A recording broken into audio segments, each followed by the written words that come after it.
Focus study में आपका स्वागत है। अगर आप डॉक्टर बनने का सपना देख रहे हैं तो आपको मैं बता दूं कि ये वीडियो आप ही के लिए है। आप किस प्रकार अपने डॉक्टर बनने के सपने को पूरा करेंगे, उसके लिए आपको जो है कुछ बातें जाननी बहुत आवश्यक है, जो आपको हमेशा मदद करेंगी। आपके तैयारी में जो मुख्य चीज़ें हैं वो है आपका सिलेबस। आपको अगर डॉक्टर बनना है तो आपको ये पता होना चाहिए कि आप कौन सा एग्ज़ाम लिखेंगे, वो एग्ज़ाम निकलता कब है, साथ ही उस एग्ज़ाम के लिए फ़ी कितना देना होता है, आप कितना अटेम्प्ट दे सकते हैं, मिनिमम एज क्या चाहिए आपको उस एग्ज़ाम को देने के लिए। तो इन सभी बातों पर हम बात करेंगे बहुत ही विस्तार से, तो बने रहिए। सबसे पहले एक डॉक्टर का इम्पोर्टेंस क्या होता है वो पहले समझते हैं। एक डॉक्टर को भगवान का रूप माना जाता है। डॉक्टर का इतना इम्पोर्टेंस है, अगर किसी देश का स्वास्थ्य स्थिति देखना है तो उस देश का पहले डॉक्टर्स देखा जाता है। अगर डॉक्टर अच्छे होंगे तो उस देश का जो स्वास्थ्य स्थिति है, साथ ही वहाँ का जो माहौल है वो कुछ अलग होता है, क्योंकि हमेशा हमें पता है कि एक्सपीरियंस्ड अनुभवी डॉक्टरों की हमें बहुत आवश्यकता है। आप जितना ज़्यादा अनुभव हासिल करेंगे इस फील्ड में, आपका वैल्यू उतना ही बढ़ता जाता है। तो एक डॉक्टर बहुत इंपॉर्टेंट रोल होता है डॉक्टर का समाज में भी। समाज में लोग उसे भगवान का दूसरा रूप कहकर पुकारते हैं। तो आज हम इसी डॉक्टर की जर्नी को समझेंगे कि एक डॉक्टर, एक स्टूडेंट जो डॉक्टर बनने का सपना देख रहा है, वो किस प्रकार डॉक्टर बन सकता है। तो एमबीबीएस डॉक्टर बनने का रास्ता कैसा है, किस प्रकार से इसको हम समझ सकते हैं, तो चलिए शुरू करते हैं।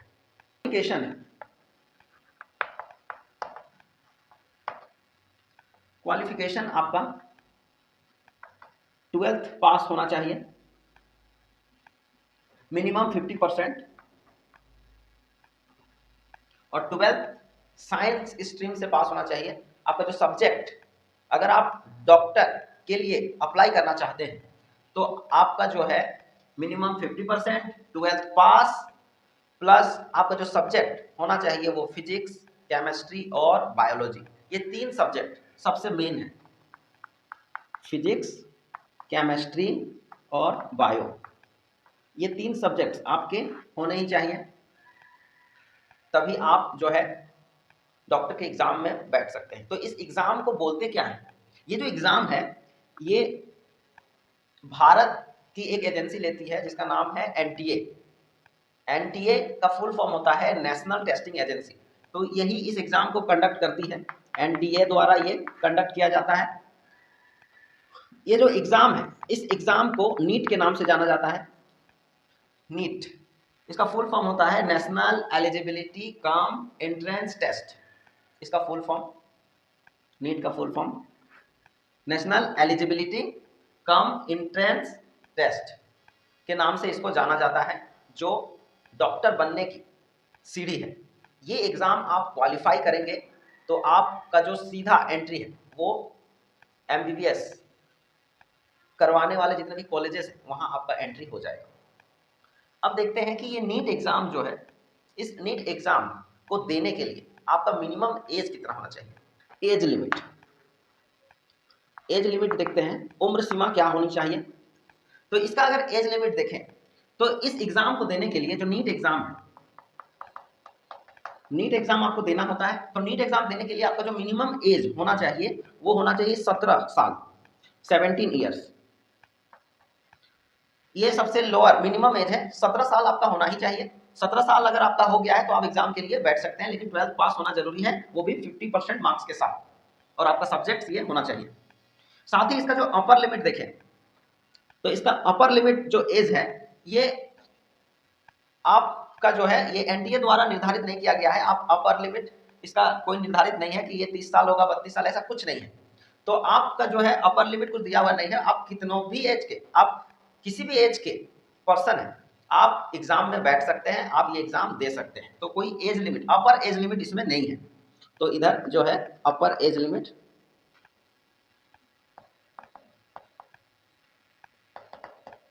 अपर एज लिमिट नहीं है,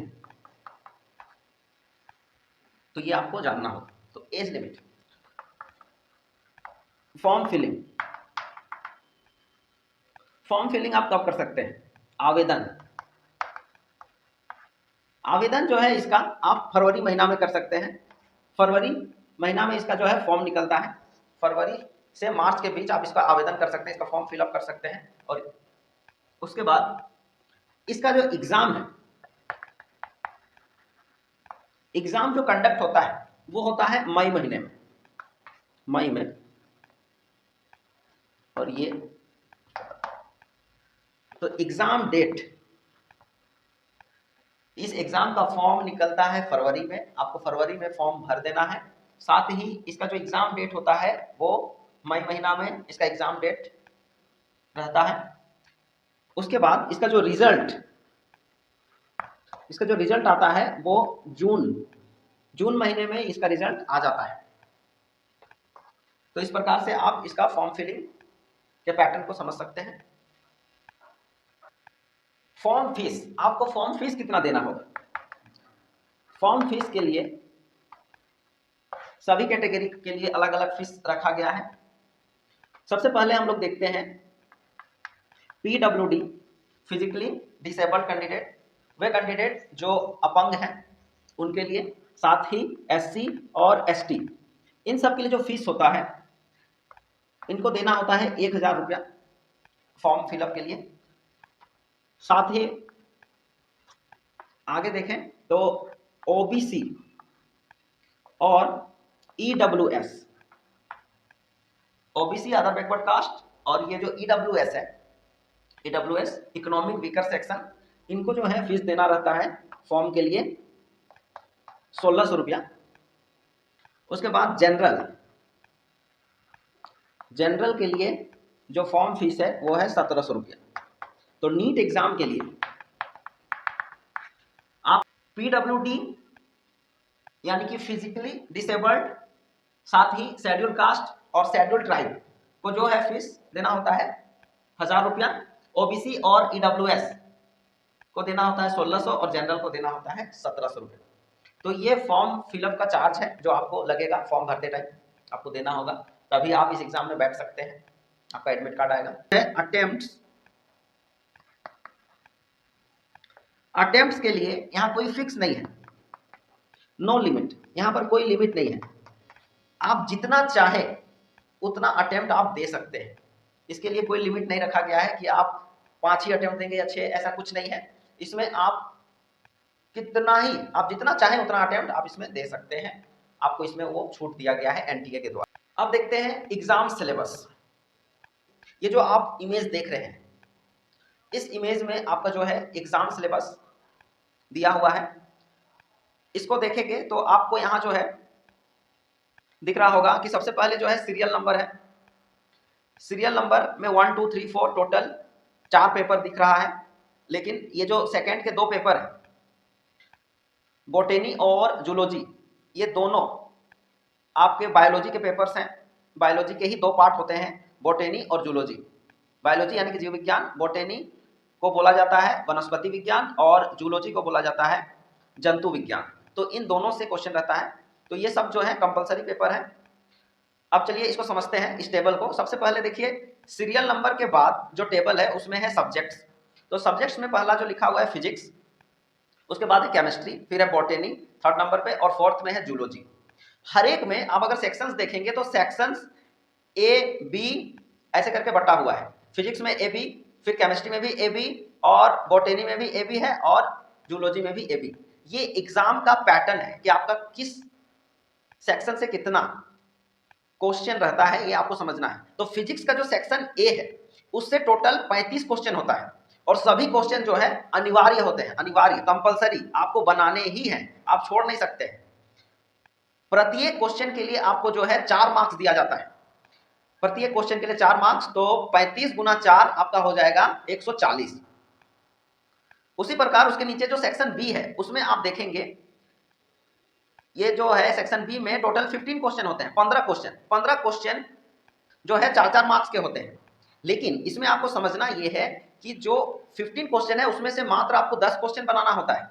5 क्वेश्चन जो है वो ऐच्छिक होते हैं, आप चाहें तो बना सकते हैं, नहीं तो आप छोड़ भी सकते हैं, उसमें कोई दिक्कत नहीं है। लेकिन आप जो शुरू के 10 क्वेश्चन बनाएंगे उसी का मार्क्स ऐड होगा। अगर मान के चलिए आप 10 क्वेश्चन बनाना था लेकिन आप 12 क्वेश्चन बनाए और शुरू में ही 2 क्वेश्चन गलत हो गया तो आपका जो है मार्क्स कट जाएगा।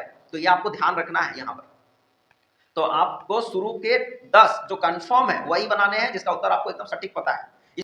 इसमें जो है सेक्शन बी में ये 15 क्वेश्चन दिख रहा है लेकिन इसमें से 10 बनाना है, तो 10 के ही आपको मार्क्स मिलते हैं। तो 10 गुना 4 करेंगे तो 40 हो जाएगा, तो वहां 40 देखिए लिखा हुआ है। तो यहाँ पर आप इस प्रकार इसको समझ सकते हैं। और ये जो क्वेश्चन होते हैं फिजिक्स के, ये सारे क्वेश्चन एमसीक्यूज होते हैं, मल्टीपल चॉइस क्वेश्चन। आपको क्वेश्चन रीड करना है और 4 ऑप्शन होंगे, 4 ऑप्शन में से जो आपका सही उत्तर है उस उत्तर को आपको ओएमआर शीट में रंगना होता है। तो ये पेन और पेपर वाला एग्जाम होता है।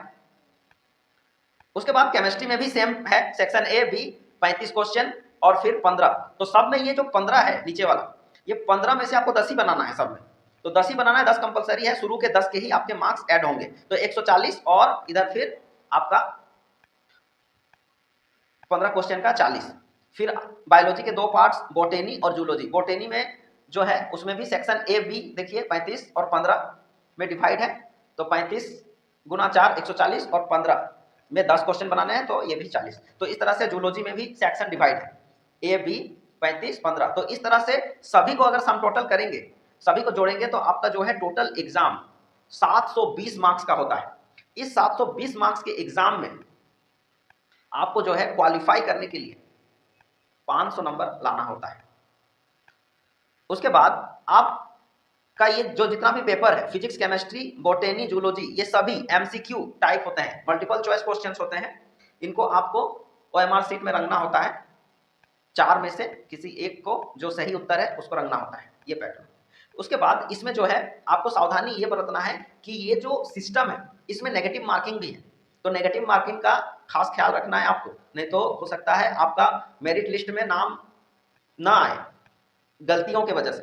तो ऐसा जो है आप लापरवाही नहीं करेंगे, नेगेटिव मार्किंग को ध्यान देंगे। नेगेटिव मार्किंग -1 का है, जो बहुत ज़्यादा है। -1 बहुत ज़्यादा नेगेटिव मार्किंग, ये मतलब आपका जो है अगर आप 2 क्वेश्चन सही किए तो आपको मिला 8 नंबर और तीसरा क्वेश्चन आप गलत कर दिए तो आपका जो है वो जो गलत हुआ टोटल आपको 12 नंबर मिलना था 3 क्वेश्चन के लिए। 4 3 12, 4 3 12 मिलना था, लेकिन 12 में से आपका एक गलत हो गया तो आपका 4 नंबर जो है वो तो घट गया, 8 नंबर हुआ। लेकिन उस 8 में भी आपका 1 नंबर और घटेगा और आपको केवल 7 नंबर ही दिया जाएगा। तो इस तरह से आपका अगर गलती अधिक होने लगा तो जो है मार्क्स भी आपका घटने लगेगा। तो इसमें सावधान रहना है, तो इस चीज को ध्यान देना है। तो सिलेबस को इस प्रकार समझना है, जो सिलेबस आपको यहाँ स्क्रीन पर दिखाया जा रहा है। तो चलिए अब आगे देखते हैं आप बुक्स क्या क्या पढ़ेंगे। सबसे इंपॉर्टेंट चीज है बुक्स, आपको पढ़ना क्या क्या है। तो सबसे पहले तो आपको एनसीईआरटी जो है आपको पूरा कंठस्थ होना चाहिए। एनसीईआरटी पूरा कंठस्थ 6 to 12 जो साइंस है, इधर तो आपका फिजिक्स केमिस्ट्री मैथ है, physics chemistry and physics chemistry bio, इधर तो आपका पूरा कंफर्म 11 12 होना ही चाहिए। साथ ही 6 to 12 जो है आपका जो साइंस पोर्शन है, साइंस पोर्शन यानी कि विज्ञान, आपका बहुत ही अच्छा होना चाहिए। आपको जो है 6 से लेकर 12 तक का जितना भी साइंस है उसको बहुत अच्छे से पढ़ना है। एनसीईआरटी का एकदम बाय हार्ट बहुत अच्छे से थोरोली पढ़ना है, ताकि आप कोई भी सवाल पूछा जाए आप उसमें अटके नहीं। तो इस तरह से इसको तैयार रखना है। उसके बाद एनसीईआरटी हो जाने के बाद अगर आप स्पेशल बुक्स पढ़ना चाहते हैं तो कुछ स्पेशल बुक्स में जो है आप फिजिक्स के लिए पढ़ सकते हैं। फिजिक्स के लिए डॉक्टर के.एल. गोम्बर की बुक आती है, doctor KL. Gomber, doctor KL. Gomber की बुक पढ़ सकते हैं। उसके बाद केमिस्ट्री के लिए अगर देखें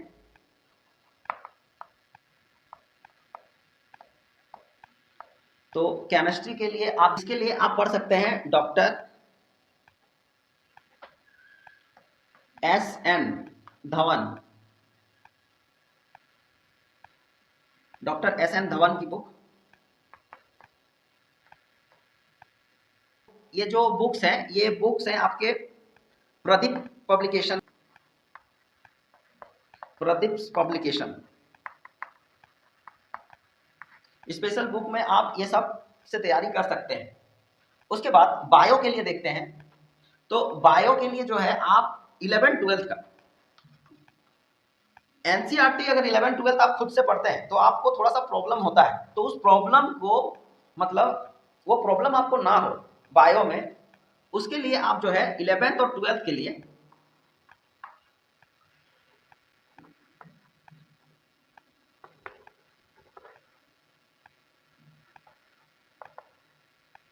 इलेवेंथ ट्वेल्थ बायो के लिए आप पढ़ सकते हैं वो डॉक्टर दिलीप गंगवार,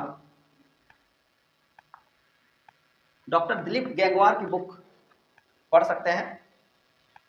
इनकी बुक जो है बहुत ही सिंप्लीफाइड वे में एक्सप्लेन किया हुआ है, point wise, to the point, point कर करके लिखा गया है with figures.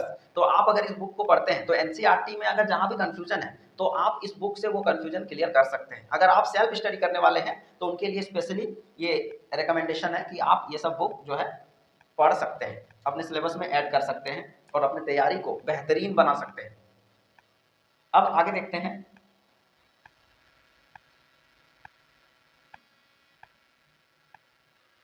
NEET exam qualify हो जाने के बाद आपको जो है 2 तरह के कॉलेजेस आपको ऑफर होते हैं एमबीबीएस की डिग्री को परस्यू आगे बढ़ाने के लिए। आप एमबीबीएस करना चाहते हैं, एमबीबीएस डॉक्टर बनना चाहते हैं, तो आपको जो है भारत में भी बहुत सारे कॉलेजेस हैं और भारत के बाहर भी बहुत सारे कॉलेजेस हैं जो एमबीबीएस कोर्स को कंप्लीट करवाते हैं। तो इसके लिए जो है आपको डिफरेंट डिफरेंट कॉलेजेस में अलग अलग फीस देना होता है। तो आपका फीस कितना लगता है, तो अब बात करते हैं एमबीबीएस फीस। एमबीबीएस के लिए फीस कितना लगता है,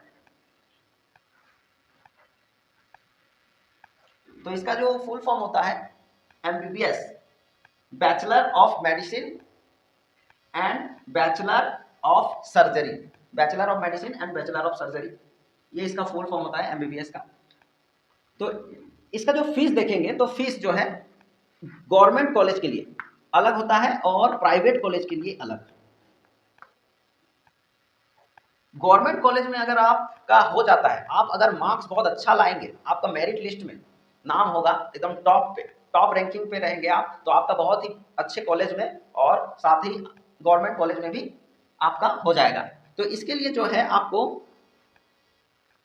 50,000 50 to 60,000 मतलब 50 से 60,000 रुपया आपका जो है खर्चा होता है पर ईयर।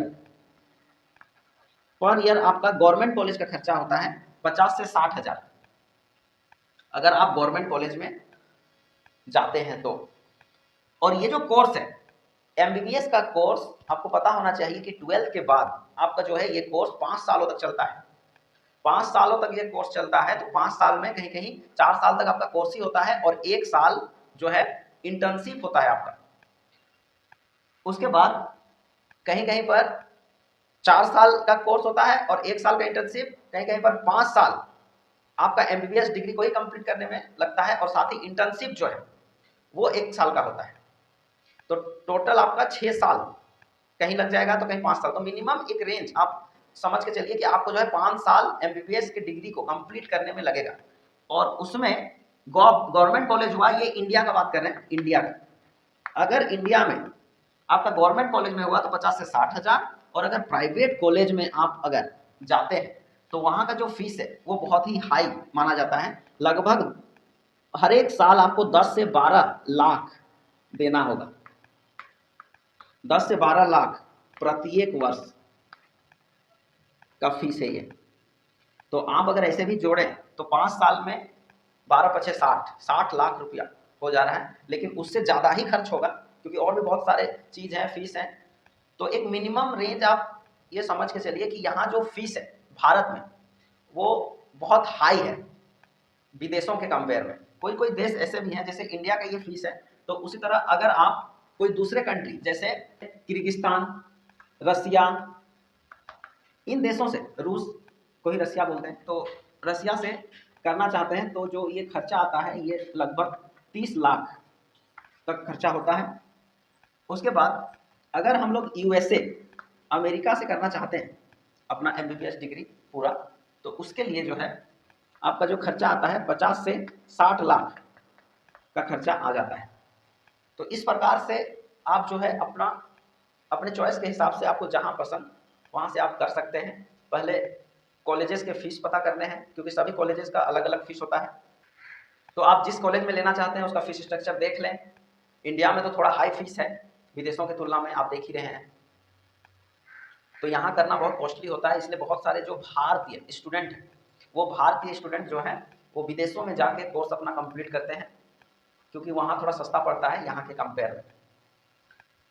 तो अब आगे अगर देखें तो जैसे डॉक्टर में जो आपका एमबीबीएस का डिग्री है ये आपका 4 साल 5 साल में ये पूरा कंप्लीट हो गया इंटर्नशिप के साथ। इंडिया या फिर फॉरेन जिस भी कंट्री से आप अपना एमबीबीएस कंप्लीट करते हैं, एमबीबीएस 5 साल आप इसमें देने के बाद फाइनली आप doctor, MBBS doctor, well qualified doctor बन जाते हैं। उसके बाद आपको जो है अपना काम और करियर आगे बढ़ाना होता है। फिर आपका जो स्पेशलिटी है उसके हिसाब से आपको उस फील्ड में देखना होता है। जैसे हड्डी के डॉक्टर जो है वो केवल हड्डी का ही पढ़ाई करते हैं, जिनको ऑर्थो स्पेशलिस्ट बोलते हैं। उसी तरह दांत के डॉक्टर को डेंटिस्ट बोला जाता है। जानवरों के डॉक्टर फिर होते हैं, उनको वेट बोला जाता है। हार्ट का जो इलाज करते हैं उन डॉक्टर्स को कार्डियक स्पेशलिस्ट बोला जाता है। इस तरह के बहुत सारे, स्किन वालों को डर्मिक डॉक्टर्स, फिर और भी बहुत सारे ऐसे वेराइटीज़ हैं डॉक्टर्स के, आप सुनेंगे। फिर पेड़ पौधों के लिए अलग जो एग्रीकल्चर में मदद करते हैं चीज़ों को डेवलप करने में, टिश्यू कल्चर आप सुने ही होंगे। तो ये सब जो है ये भी एक तरह के डॉक्टर ही होते हैं। तो इस तरह के बहुत सारे वेराइटीज़ हैं डॉक्टर के। आप अपने सपने को पूरा करने के लिए जो है ये जो सिलेबस है, इस सिलेबस को अच्छे से याद रखें और इसके अकॉर्डिंग आप अपना तैयारी करें बहुत ही बेहतरीन तरीके से, ताकि आप जो है एक अच्छा डॉक्टर बनकर उभरें। तो ये वीडियो आपको अगर अच्छा लगा तो ज़रूर लाइक और सब्सक्राइब करें। धन्यवाद।